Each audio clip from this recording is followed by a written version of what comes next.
Well, hey now, everybody. It's the Rob from Kiss 106 and 103gbfrocks.com. Bet you thought we weren't having an episode today. Well, we are, and I'm here with my tag team partner in podcasting, my American hero, Jerry Valeri. Good morning, Jer. Good morning, Rob. And we're not kidding around with this hero business. So all I know about this is that you thought this would be a good way to introduce you, but I don't know where this is going. I'm not exaggerating when I say this. This was said to me. I did something on Saturday night that I've never done before. What'd you do? I saved someone's life. You've never saved a life before? Actively saving a life. No, I just usually just don't take lives. I just don't cause death. But this time I saved a life. I did a real, but I did it like in a very Jerry Valeri fashion because I kind of ass backwards to my way into saving a life. All right, well, listen. I want to hear this story, and I will reserve judgment on whether or not you are a hero until after the story. I am in a press box at a baseball game. I'm working the baseball game for the State College Spikes, and everyone's watching the game over in this section of the press box. And back behind everybody where you can't really see is a food table. I'm by the food table. Okay. I've got to go do a thing in like 3 outs or like in an inning or so. So I'm waiting. And one of the stat guys comes by and he gets a plate of chicken and rice. He gets his plate and he's talking to someone else. And then I'm not paying attention. I'm looking at my notes and I hear, "Hua! Hua!"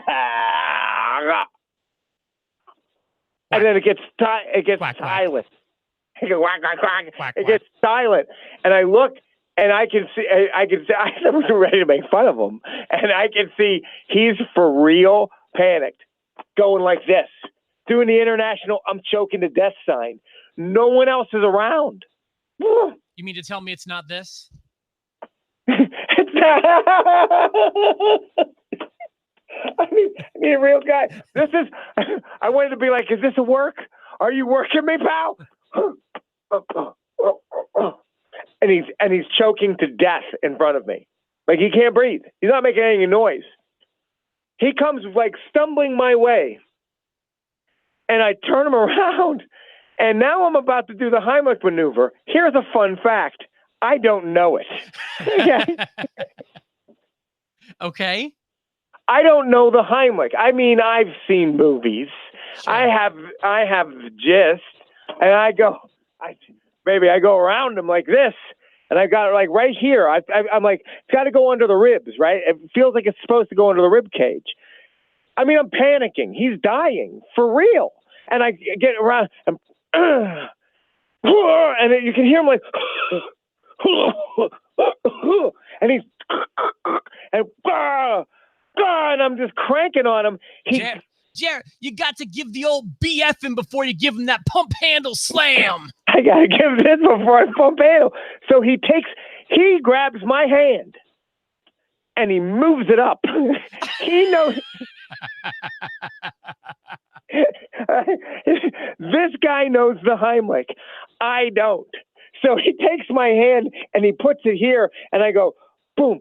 Boom! And he vomits up chicken and rice. Goes all over my arms, all over the ground. He crumples onto his knees. Someone had run out of the room at this point to go get an EMT. And he said, "You saved my life." And I said, I feel like you saved your life with my arms. Okay. I knew none of this. First of all, I said, how long did it take before you realized I didn't know the Heimlich? He said, about 10 seconds. All right, I've got a lot of thoughts about this. Okay. Is it possible? I don't think I just missed it.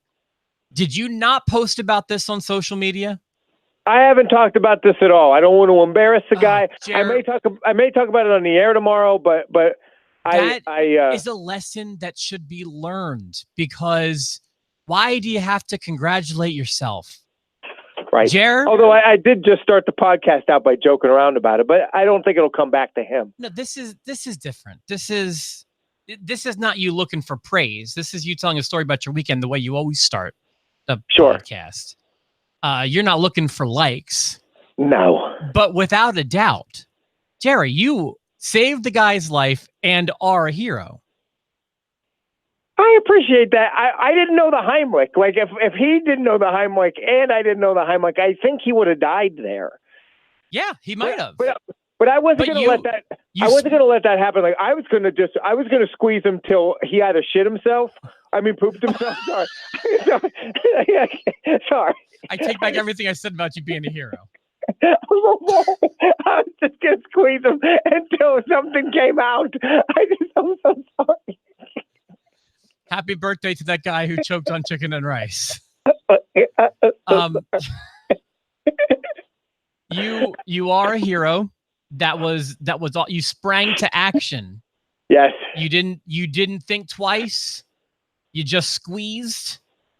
I squeezed him like a tube of toothpaste, pal, and I was in the wrong spot. He's like, it was really hurting my ribs. And I was like, I thought you're supposed to go into your ribs. He's like, no, you got to go above it. Really pound the diaphragm, I guess. I don't know. My mom tells a story. Before I was born, my dad did that to a stranger in a restaurant. It's unbelievable, and it's so scary while you're doing it. Yeah, you've got a dying man in your arms that you don't. Did you know this guy? I do. I know him. I've worked with him for a while. I knew him when he was a Penn State student. He's like coming along in the world of sports. And now he's working for the baseball team. No, you wouldn't. Okay. He's a good kid. He's a good kid. He's like 26, I think, and he was just choking on chicken. He was choking the chicken. He was choking the chicken. He was in trouble. Well, we lost. Oh, there you are. Now you're back. Yep. All right. Wow. Sorry. What a story, pal. Hey, there it is. I like how I'm the hero, mostly because I didn't post about it on Facebook. I think that, Jared, everyone I know, especially people in radio, would run to their social media, would take a selfie with the guy. You know, I just think that it's great that you can let others praise for you instead of praise yourself. Well, I don't need that. And when I got into radio, it was before social media. It really was. Like, MySpace was a thing. So, like, I'm not looking. What do I care, pal? Okay. I just wanted to do the right thing for once. It'd be hard to just stand around and do nothing. But I'm glad that you sprung to action. There were like two dudes who were just standing there. When I finally got done, I looked at people just were like pie-eyed, staring at us, like, "Go get somebody, get somebody." And then, like 10 minutes later, the EMT comes in, and the EMT's like telling me, he was like, "Well, he was like, well, you put your hands in the wrong place," and I'm like, he'd be dead if it were up to you. Give me your shirt. I should get to drive the ambulance. I think you should, Jer. What a wonderful story. That's great. Thank you, pal. There it is. I'm so proud of you. Sorry, I dropped a bomb in there. It just came out of me. Well, we're on the internet. What are you going to do? It's the internet. What are you going to do? Wow. So I that was one of many things in the weekend, and I can fill us in later with other stories. But I was out of town until last night, but I got back. I did watch Raw. I told you I didn't, so you watched it more intently than normal, I think. Yeah, I did. And by the way, a happy belated Father's Day to you. I cheers to literally one of the best fathers I know. Well, and here's to who I'm convinced will be one of the best fathers ever. Happy, you're almost a official Father's Day, pal. Yeah, it depends on who you ask. Yeah, well, the way you said it, Brittany could get behind that. Wait, did she didn't think you should be getting Father's Day love yet? She made it very clear. I deserve none of the pomp or circumstance that surrounds Father's Day. Oh, I disagree heavily. Did she get Mother's Day pomp and circumstance? Yeah, I got her some flowers, and Will got her some flowers. Yeah, and you got no Father's Day. Wow. Okay, listen. Hey, it's okay. You're gonna be running live here soon. Okay, it's gonna be undeniable. Yeah. No argument soon. We'll find out what her excuse is next Father's Day. I'll smack her. And don't think he's kidding. Hero. See, Jerry's allowed to take a life now because he saved one this weekend. Oh, is that the game? Is that the rule? I think that's the way it works. Oh, that's a great idea for a movie. Let's talk about why everybody's here. Let's talk about Raw last night. I'd love to get things started if you don't mind. Please. I very rarely get the opportunity to say this. I actually thought Raw was pretty decent last night. Your reaction to what I just said? I think you're being a little weak on it. I thought it was. I'd go above decent and say I thought it was a good Raw. Okay, I can get behind good. I can get behind 2019 good. It's 2019 good. We can't compare it to the Attitude Era. We just can't. But we can. I mean, we can, but if we do, we're just never gonna. Look, we agree. 2019 good. 2019 good. It really was, because it started out with a real bang, literally and figuratively, and it was fast. Well, I liked the speed and pace of the show. Yeah, that's a really good way. Plus, of putting it. Plus, I like So like with whatever your stupid soap opera show of choices, maybe you were a Dawson's Creek guy, maybe you were a 90210 guy, or maybe you're a Game of Thrones guy. Whatever it is, I loved all three of those. Yeah, same. Well, I don't watch Game of Thrones, but so my point is, it's not like I like stuff that has different lengths of time. So like the Seth Rollins thing was a great show long angle that played into a bigger arcing story that played into a bigger arcing story.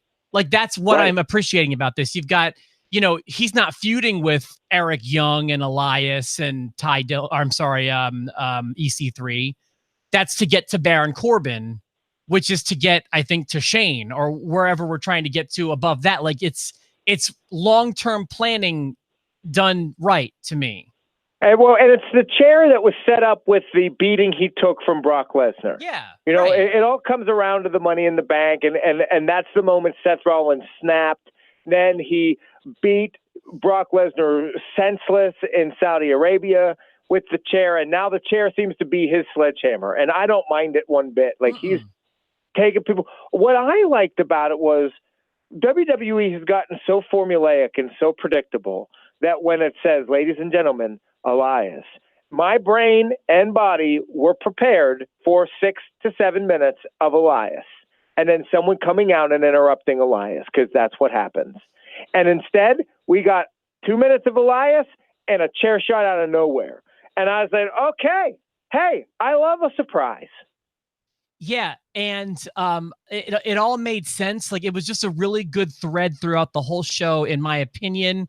And also, if this is Seth Rollins' sledgehammer, so to speak, he can lay in on those chair shots. He looks good doing them. Yeah, he puts them in. If you watch him lay the chair into Eric Young, it's as good as any of the chair shots to the head from back in the day. He puts it in, and he's putting it in safely. He's not clipping anybody in the back of the head with the rim of the chair. He puts it in the right spot. Yeah. It wouldn't be like him to be reckless or dangerous. I mean, but it's interesting that we're talking about him being safe with it, because he is, I know that was your joke, but he is super dangerous. But I feel like he's coming along there. It seems I would trust him with those chair shots, I guess. I mean, when you're putting him in the back, it's not too terribly difficult, but the Eric Young shot was the most brutal chair shot of the night, I thought. I had a hard time recognizing who that even was until I heard him speak and they said his name. I know. He's just not. I was like, did Mojo shave his head? I know. He looks like Crash Holly to me, to be honest. So I dug that. And then I remember whatever they went into, not the match, but whatever the second, like, and then everyone laid their finisher in on Elias, and that was a lot of fun too. I really liked it. I think did it make sense for Bobby Lashley to do it? Like that was, I didn't want to complain, but I was just like, whatever. I'm just going to have fun with this. That was one of my thoughts. I agree. I try not to overthink that one, but there was one moment later in the show that I do want to praise, but man, from a wrestling is real standpoint, really made me want to bust my head through a wall. Which one was this? Do you want me to go right into it? I mean, yeah, I'd like to know about it. Okay, so another show long angle was Shane McMahon and his backstage bar, buffet, whatever you want to call it. The VIP lounge. Which, by the way, Shane's winning me over again, to be totally honest, but we can get to that later. Oh, I mean, he's an uber heel at this point, and he's got the muscle. So, and he's not being crowbarred into places. He's not going over the top with his spots anymore. Not since Mania, really. And he's there every week, and it's logical. He's in storyline, so I'm less offended by him right now. But let me get to my real writing error, in my opinion. Okay. Roman Reigns is out there. He's calling. He's doing his thing, and it was Drew McIntyre who mentioned his kids, right? Yeah. So his kids sets off Roman Reigns. Fine.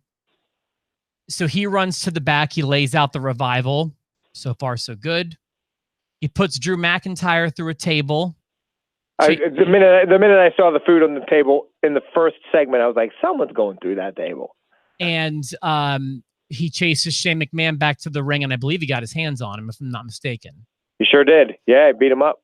And what he told Shane was, give this message to Drew McIntyre. Now, remember, Drew McIntyre is the one who infuriated him, mentioned his kids, got him to come to the back. He got his hands on Drew McIntyre, put him through the table. Why didn't he send the message? Shane already was chased out. Shane was already hightailing it. Why, if this was real and he's mad at Drew McIntyre, I think he should have just stayed and given Drew that message himself. Kept putting it on him. Yeah. Had to spread it out. Had to get back to the ring somehow. I know and I try to remind myself of that, but I feel like maybe Drew should have hightailed it, and then maybe the brawl just should have taken place with Shane and the revival in the bar. They're finally writing Roman Reigns correctly. They're putting Roman Reigns in a position where he can get cheers.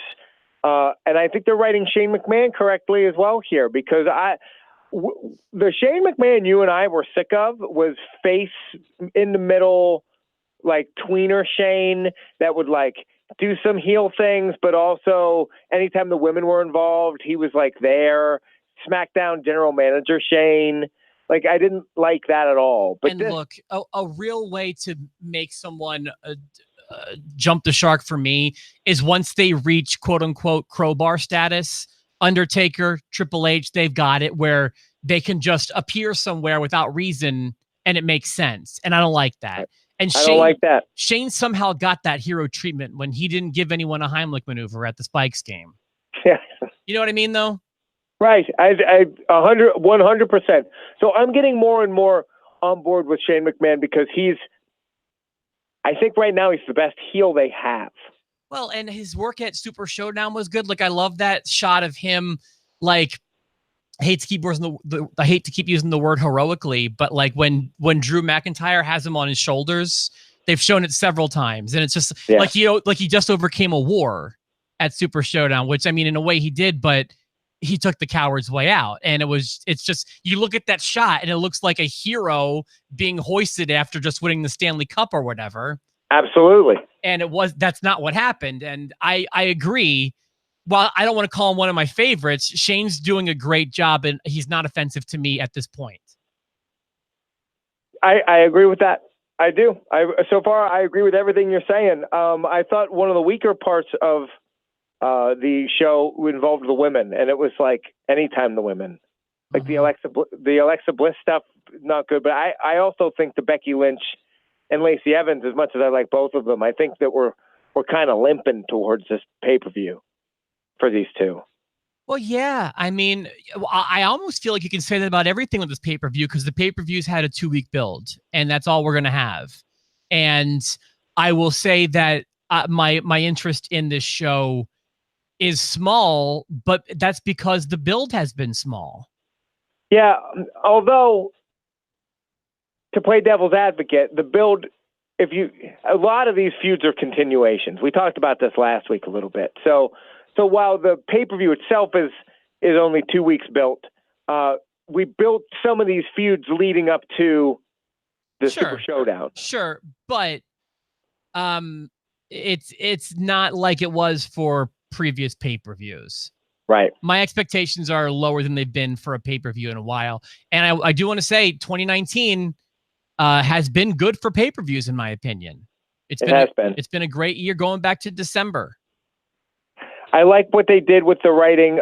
They just kept saying, like, we're going to have a new referee, and people kept bailing on it, like Sami Zayn and Kevin Owens. Well, we're like, we're not going to do it. That was the thing, was they planted that seed very early that whoever is going to be the referee is going to get their butt kicked by this steel chair wielding Seth Rollins.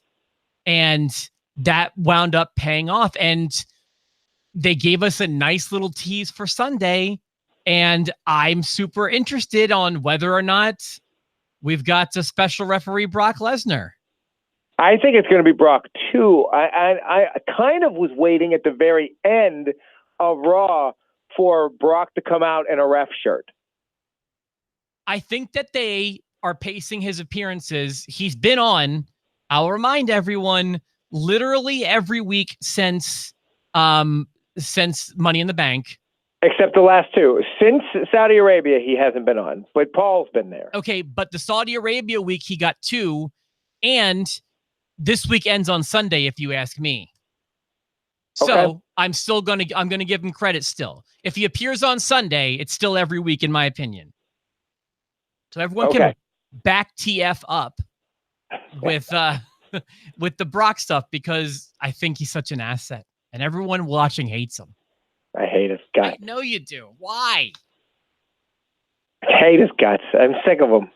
Sick of him. Listen, if the problem is that he's not present, why, if that's out the window, why do we not like him now? Well, I'm sick of him. He's just everywhere you look. So wait, now the problem is he's too exposed. Well, it's not that he's there. It's just I don't want him in this. I don't want him in this picture. I don't want him in the Universal picture. I understand. I don't. Do you want him in the picture? Do you want him to have the Universal Championship again? Oh my God, yes. Oh, you shut up. Okay. You shut your mouth. You shut your filthy mouth. Doesn't it seem funny to you all that when he's not champion, we see him literally every week for what's been now months? Isn't that annoying? And when he's champion, he never shows up. It's not that he never shows up. He's not booked. This is the way he's booked. Well, yeah, but I mean, sure. But now the WWE's to blame. But I just don't like the character because of it. They burnt me out on pay-per-views that were main evented by number one contender matches. And that might not be his fault, but I was burnt out on it nonetheless. That's fair. I was just like, oh my God, really? I mean, another pay-per-view that's not headlined with a championship match. It's just stupid. And then they started combining the two shows because they saw what was going on. I mean, last night I really got the impression that the brand split is dead, which is great. It sure feels like it. And then I haven't even pulled up my run sheet yet, but I got some more praise to lay on the show, if you want to be honest. Okay. I've got a run sheet up, and so far we've covered the very beginning part. Like we're through it, about 4 things in. And then you got some genuine laughs out of me during what I'll call the Weekend at Bernie's sketch with EC3 and the New Day. Yeah. Mm-hmm. That was genuinely funny. Yeah. I like that they propped him up and they Weekend at Bernie's them. Yeah. Well, especially when he was nodding was my favorite. But even when Kofi was talking for him, it was still funny. Yeah. I like that. I like they all showed up, even though they weren't on the list for wild card, according to Sammy. And then I also wanted to say, I'm surprised it's taken us this long to get here. The Firefly Funhouse seems to really be, I feel like we can taste it now. This is it. This was the last one before we get him in a ring, I think. This was the one that kind of brought it all together for me. This is what it means. He's going to be leading probably a group of wrestlers, maybe not. Maybe it's a group of fans from the universe. But this is where the destination is, and what a cool way they took to get us there. I mean, that was so much fun. If that was the last Funhouse, and I hope that it isn't, you can't, and no matter what they do from here on in, if they crap the bed at some point, At least we've had fun the last 2 months, right? Yeah, I mean, I don't know how many it's been, but it's been once a week, and it's been about 2 months. Oh, God, it's been great to me, and I really hope that they keep this. It seems like, listening to Bruce talk about it on his podcast, he seems to realize that this is really connecting with the audience. It's the one that everyone talks about the most. And yeah, it seems like he's going to be leading something. He wants to kind of brainwash people. It seems like he wants people to join him in this journey. And I feel like we're all along on this ride. Plus, Ramblin' Rabbit's back from the dead again. You know, I didn't even put that together. You're right. Ramblin' Rabbit's back, but what's interesting is at the very end when they like the one scene and he disappears and the room's kind of orange. Huskus is laying down. Ramblin' Rabbit, like everybody's dead in the room, and the TV's on. I was like, oh, this is great. And Abby the witch is still in the window. I was like, you creepy son of a gun. This has been perfecto. Please don't drop the ball when the bell rings. I think, and I've been trying to think, and I've been fantasy booking in my head, and I hit a wall every time because I just don't know who his first target should be. I don't know what's best for him. I don't even know like what you do from here, but the beauty of it is it's not our job. Right. It's our job to crap all over it when they blow it. Well, we want them to not blow it, but I don't know what you do to transition this into a real thing that happens in the ring, but I'm going to sit back and enjoy while they try. I love it. And I know it's always in the 10 o'clock hour. They can't do it sooner than the 10 o'clock hour. Just like they don't show horror movie trailers in the 8 and 9 o'clock hour our time. I don't know if it's different for you guys. Well, it'll be an hour off, but because you're an hour off. But I noticed that they always put it a little later, and I wonder if it's because it's scarier. I mean, I would just think that would be standards and practices for USA. Yeah. But yeah, so that's heating up. I'm trying to think. I feel like there was more on the show that I liked. Pal, we're forgetting Daniel Bryan showed up. Had a match. He had a match, but then he cut I like the little tease between him and Rowan and the Viking experience, War Raiders, whatever. Mm-hmm. And then Russ and Randy Taylor, we speak your names. They got smoked. Speak your names. And there were 2 jobbers last week that we failed to mention, I think, but whatever. Russ and Randy Taylor, one of them was never illegally involved in the match. And I don't know which one was which, but one of them took all the official legal beatings. Well, that's what they never made a tag. When Micus was in on Raw, he was part of a 6-man tag against the Lucha House Party, and he never got a chance to tag out either. He took everything. Just took everything. They beat everybody up, but he was the only legal guy. So yeah, that was that. Or what else were we missing from the show? I thought Kevin and Sammy were great. Paul Heyman we talked about. I thought that was good. It looks like, are they teasing a Bullet Club with AJ Styles and Gallows and Anderson? Well, I don't know what I took from that was Gallows and Anderson are going to be a bit more visible from this point forward. I like that. Yeah, I mean, I would like to see more of them. I think we all probably would. I think team them up with AJ. I mean, they have a built-in faction. Yeah, I don't know. I don't exactly know how I feel about that, and I definitely feel like they won't do it. Yeah, because it's not the WWE's thing. Yeah, I know. But they've kind of loosened the belt on that too. Like, the broken thing, and they've kind of let people be themselves a little bit more. Yeah, I feel like they're definitely changing the way they're doing things. And I'm not going to say it's because of AEW, but I'm going to say it's probably because of the ratings and everything that's going with it. I feel like the WWE is smart enough to know that something needs to change for that. So I'll take it one step further. I don't think it's so much ratings. I do think, though, it is everything I'm reading is that they don't like the perception that their talent wants to leave. And they don't like that their talent is wanting to leave. This is the WWE. You're making more money here. You're a household name here. Why would anybody want to leave that? And a lot of people do want to leave because they think they have better opportunities. Correct. So they're locking people into longer deals at bigger money. So that impact of AEW is already being felt, I feel like. I also feel like AEW, really, no matter what, I mean, they're never going to really do much more than nip at the toes of WWE. I'm excited for it. I want it to do really well. I would love legit competition. I just think it's too far gone at this point. I'm interested to see what they do when they become like a real company. I mean, I know that they are officially, but when they start having shows that coincide with a television program, because right now it just seems like specialty pay-per-view, like the Fight Fest. They've got All Out that's sold out in 30 minutes. Like, I get it. Your all-ins and your all-outs are selling tons of tickets fast. But when you start putting on a product that's consistent, like the WWE, even if it's every 2 months, let's see what your gates look like then. Look, this is like, you know what? This is a good example. It's like really saying, is the XFL going to be competition to the NFL? Because WWE is the NFL of wrestling, to the point where a lot of times, growing up, if you were watching pro wrestling, as I would say probably especially Jerry can relate to this as being from the Northeast, it's like tissues and Kleenexes. That was wrestling. Yeah. Like when we would play video games, people would just say we're playing Nintendo. Well, even if we were playing Sega, we were playing Nintendo.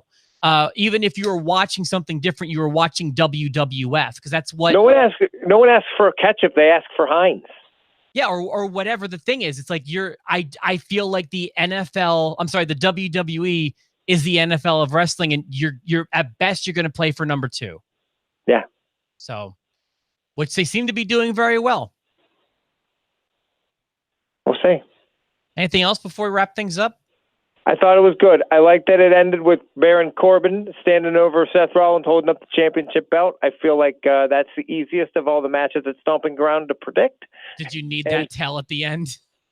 I mean, you didn't need that tell, but it is a tell. Yeah, it's definitely one of their tells. It obviously means that Baron Corbin is going to win decidedly on Sunday. No doubt. Then Brock Lesnar's going to come out and say, I relinquish the Money in the Bank briefcase. I want you to have this. As backup for when you lose the title. For when you lose it to John Cena or something. All right, man. Hey, Jared, thanks for saving a life this weekend. I think the world owes you a favor. That's what I'm here for. I'm going to cash that favor in quick. I think you should be allowed to take one now. Good. And again, kids, let that be a public service announcement. Not the whole Heimlich thing, but don't pat yourselves on the back on social media so much. It's unbecoming. It really is. I judge you silently, and sometimes not silently. It's like right now. You get no likes from us, pal. All right, Jer. I will talk to you tomorrow, right? Absolutely. Happy birthday, Bruiser Brody. Happy birthday, Bruiser Brody. Poor Jer wasn't there to save you that day. Buddy, I would have helped.